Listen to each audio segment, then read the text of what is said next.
Hello students, আমি Moumita ma'am. আশা করি তোমরা সকলেই খুব ভালো আছো। Welcome back to our channel. আজকে আমি তোমাদের 4th semester major political science থেকে পেপার 6 থেকে একটি ইম্পর্টেন্ট টপিক আলোচনা করব, যেটা হচ্ছে main features of Indian political thoughts. দেখো, মধ্যযুগে ভারতবর্ষে যে সমস্ত রাজনৈতিক চিন্তাগুলো এসেছিল, মানে মধ্যযুগে যে রাজনৈতিক চিন্তাগুলি ছিল সেগুলোর মূল বৈশিষ্ট্যগুলি কী কী, সেটা হচ্ছে আজকের ক্লাসের আর কি মেন টপিকটা। ঠিক আছে, চলো দেরি না করে শুরু করে দিই আজকের ক্লাসটা। দেখো, প্রথমে আগে দেখে নিই যে এই যে মানে ভারতীয় যে রাজনৈতিক চিন্তা, এগুলো কোন কোন জিনিসের ওপর বেস করে ছিল, এবং তারপরে আমরা এর ফিচার্সগুলো নিয়ে এক এক করে আলোচনা করব। আচ্ছা, দেখো এখানে বলেছে মধ্যযুগীয় ভারতীয় রাজনৈতিক চিন্তা মূলত ধর্ম, নীতি এবং রাজশক্তির উপর ভিত্তি করে গঠিত হয়েছিল। মানে ধর্মের কিছুটা আর কি এর বৈশিষ্ট্য ছিল যে ধর্মীয় কিছু জিনিসের প্রভাব এর মধ্যে আমরা দেখতে পারি। এছাড়াও হচ্ছে নীতি আর কি রাজশক্তি, এই তিনটে জিনিসের ওপর ভিত্তি করে কিন্তু মূলত মধ্যযুগে ভারতীয় রাজনৈতিক যে চিন্তাধারা সেটা কিন্তু প্রবর্তিত হয়েছিল। আচ্ছা, এই সময় ভারতীয় রাজনীতি রাজধর্ম, ন্যায়, শক্তি এবং রাষ্ট্র পরিচালনার আদর্শের সাথে সংযুক্ত ছিল। মানে এছাড়াও আমাদের জানতে হবে কি যে রাজধর্ম, ন্যায়, শক্তি, শক্তি বলতে এখানে কিন্তু সামরিক শক্তির কথা বলা হয়েছে। তো এই সমস্ত কিছু কিভাবে মধ্যযুগে ভারতীয় আর কি রাজনৈতিক চিন্তাভাবনাকে প্রভাবিত করেছিল সেগুলোই কিন্তু আজকের ক্লাসে আমরা জানবো। চলো দেরি না করে এক এক করে আমরা টপিকগুলো আলোচনা করে নিই। দেখো, প্রথম যে ফিচার্সটা আমরা দেখব সেটা হচ্ছে ধর্ম এবং রাজনীতি। কি বলেছে? রাজা ছিলেন ধর্মের রক্ষক এবং রাজধর্মের অনুসারী। মানে এখানে ধর্ম এবং রাজনীতিতে কিন্তু রাজাকে এখানে সর্বশ্রেষ্ঠ বলে মনে করা হয়েছে। রাজাকে বলা হয়েছে যে তিনি হচ্ছেন ধর্মের রক্ষক, মানে তিনি ধর্মকে রক্ষা করবেন।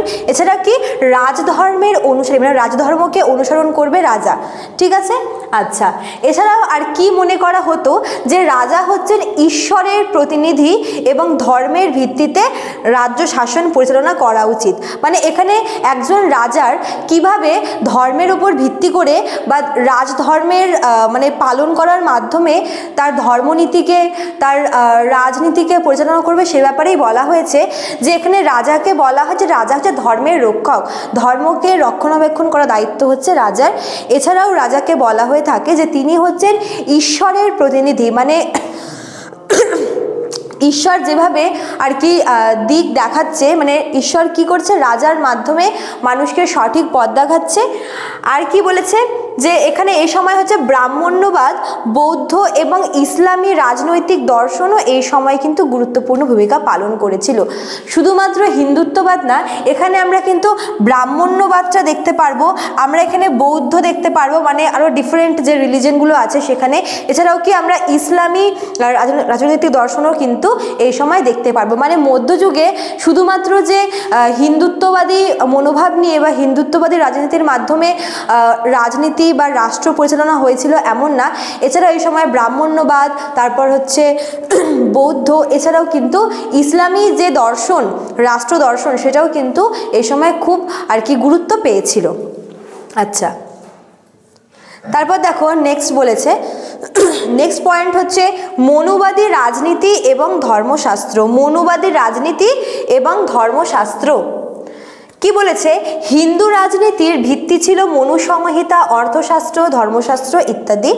রাজাকে ধর্মের ভিত্তিতে শাসন করতে হতো এবং ব্রাহ্মণগণ কি করতেন? নীতি নির্ধারক হিসেবে কাজ করতেন।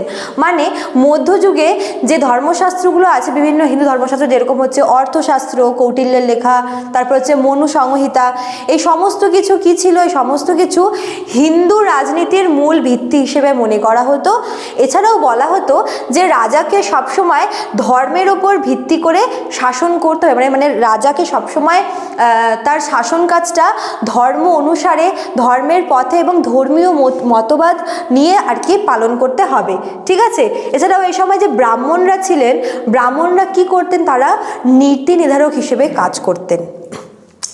নেক্সট দেখো 3 নম্বরে বলেছে শক্তির রাজনীতি। এখানে বলেছে কৌটিল্যের অর্থশাস্ত্র এই সময় গুরুত্বপূর্ণ ছিল। আচ্ছা, যেখানে রাজ্য পরিচালনার জন্য চতুরতা, কূটনীতি এবং সামরিক শক্তির প্রয়োজনীয়তা উল্লেখ করা হয়। শুরুতেই বলেছিলাম যে শক্তি বলতে কিন্তু এখানে কিভাবে তুমি তোমার সামরিক শক্তিকে দেখাবে বা কিভাবে তুমি বুদ্ধির দিক থেকে তুমি এগিয়ে থাকবে, সমস্ত কিছুকে বলা হচ্ছে। কৌটিল্য তার অর্থশাস্ত্রে কিন্তু এই জিনিসটাকে খুব বেশি করে বুঝিয়েছেন যে রাজনীতি হবে শক্তির রাজনীতি, মানে এখানে তুমি রাজ্য পরিচালনা করবে, সেক্ষেত্রে তোমাকে চতুরতা, কূটনীতি এই সমস্ত কিছুর অবলম্বন কিন্তু অবশ্যই করতে হবে। একটি রাজ্যের রাজাকে অবশ্যই তার রাজ্যকে চতুরতার সাথে এবং তার মধ্যে অবশ্যই কূটনীতি থাকতে হবে, যাতে করে সে তার রাজ্যকে পরিচালনা করতে পারে। এছাড়াও কিন্তু সামরিক শক্তির প্রয়োজনীয়তা, যে দেশের সামরিক শক্তি যত বেশি স্ট্রং, সেই দেশকে অ্যাটাক করতে কিন্তু বাইরের দেশ দুবার হলেও ভাববে। ঠিক তাই যথেষ্ট পরিমাণে সামরিক শক্তির প্রয়োজনীয়তা কিন্তু রয়েছে। সামরিক শক্তি একটি দেশকে মানে ফিজিক্যালি আর কি স্ট্রং করে তোলে। ঠিক আছে, আচ্ছা। তারপর দেখো 4 নম্বর পয়েন্টটা বলেছে হচ্ছে ইসলামী রাজনৈতিক চিন্তা। ইসলামী রাজনৈতিক চিন্তা শুরুতেই বলেছিলাম শুধুমাত্র যে ব্রাহ্মণ্যবাদ থাকবে এমন না, হিন্দুত্ববাদ থাকবে এমন না, সেখানে কিন্তু বৌদ্ধ, ইসলাম, বিভিন্ন ধর্মের যে বিভিন্ন ধর্মচিন্তাও কিন্তু সেই সময় এসেছিল। তো ইসলামী রাজনৈতিক চিন্তা কীভাবে মধ্যযুগে দেখা যায়, দেখো কি বলেছে, দিল্লির সুলতান, মুঘল শাসকগণ ইসলামী আইন এবং নীতির ওপর ভিত্তি করে শাসন করতেন। শুধুমাত্র যে হিন্দু সম্রাটরা মনুসংহিতা বা মনুস্মৃতি বা অর্থশাস্ত্রের উপর ভিত্তি করে যেভাবে আর কি শাসন করত, ঠিক তেমনই কিন্তু ইসলামে যে আর কি শাসকরা ছিল, দিল্লি সুলতান বলো বা মুঘলরা বলো, তারাও কিন্তু তারা হচ্ছে ইসলামী আইন অনুযায়ী এবং ইসলামী যে রীতিনীতিগুলো আছে সেগুলোর উপর ভিত্তি করে শাসন পরিচালনা করতেন। ঠিক আছে, তো বেসিক্যালি কোন কোন জিনিসের উপর ভিত্তি করা হতো দেখো, খলিফার ধারণা, শরিয়ত আইন, তারপর হচ্ছে দারুল ইসলাম, দারুল হরব, এই সমস্ত যে থিওরিগুলো আছে, এই সমস্ত থিওরিগুলোর উপর ভিত্তি করে কিন্তু মধ্যযুগে দিল্লির সুলতানরা এবং মুঘল শাসকরা কিন্তু শাসন পরিচালনা করতেন। বলতে পারো যে হিন্দু ধর্মের পাশাপাশি ইসলাম ধর্মেও কিন্তু মানে ধর্মের ওপর ভিত্তি করে এই রাজকার্য পরিচালনা বা শাসন পরিচালনার ব্যাপারটা কিন্তু ছিল। আচ্ছা, তারপর দেখো লাস্ট পয়েন্ট 5 নাম্বার কি বলেছে, ভূমিসত্ত্ব ও সামন্ততন্ত্র।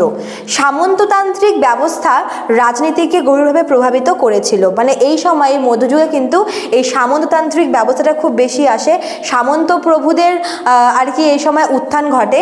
এছাড়া কি আছে, জমিদারি প্রথা, আর কি বলেছে, সামরিক আনুগত্যের ভিত্তিতেও কিন্তু প্রশাসন গঠিত হয়েছিল।